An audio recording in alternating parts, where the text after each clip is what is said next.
rencontrer le général Abdourahmane Tiani ou encore le général Assimi Goïta. Cela montre que, et il dit, il veut les réunir tous en trois pour qu'il fait une évaluation de ce qui s'est réellement passé et ce que ça va coûter pour eux de retourner ou alors comment la CEDEAO peut collaborer avec l'AES. Moi, je pèse beaucoup plus sur l'aspect collaboratif parce que si vous zoomez un peu dans la création de la CEDEAO, elle avait pour boussole de catalyser l'économie ouest-africaine, ce qui faisait déjà jalouser d'autres pays de l'Afrique australe et d'autres pays de l'Afrique du Nord.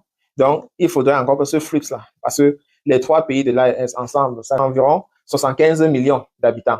Mais si on met tous les autres 12 pays de l'Afrique de l'Ouest, peut-être que cela peut avoisiner les 500 millions d'habitants, avec le Nigeria qui, à elle seule, peut réclamer près de 250 millions d'habitants. Donc, le flux économique devient plus important si les deux blocs régionaux s'entendent pour pouvoir écouler leurs produits. J'ai vu d'ailleurs la CEDEAO activer le dossier de le ECOWAS Passport, un peu comme on a eu l'AES, le passeport de l'AES. Et moi, je me suis dit, ben, ce sont des bons challenges. Ben, je n'avais jamais entendu parler du passeport de la CEDEAO, du moins, elle n'était pas autant vulgarisée comme ceux de l'AES. L'AES gagne beaucoup en terrain, surtout sur l'aspect du panafricanisme qu'elle promeut. Et c'est quelque chose qui flatte beaucoup d'Africains épris de l'injustice et qui pensent que la démocratie a complètement foiré en Afrique et qu'il faut penser à d'autres formes de gouvernance.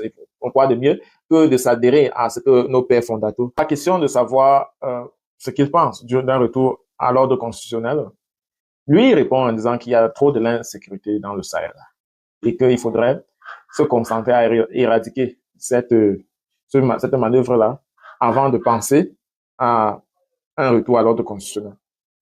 Et il dit que lorsqu'il se réunit avec, qu'il faut d'abord qu'il se réunisse avec le président de l'AES. Moi, j'ai bien peur qu'on utilise l'insécurité comme un vat-à-laine, qu'on l'utilise comme un instrument pour instrumentaliser la responsabilité de ces différents leaders. Et vous avez compris pourquoi j'ai introduit la vidéo en expliquant que est-ce que nous avons pensé à un seul instant que cette montée en crise pouvait avoir des connotations des ennemis de l'AES qui veulent utiliser les fusils d'un côté et la diplomatie de l'autre côté pour négocier le retour de ces trois pays dans la CEDEAO. Pourquoi?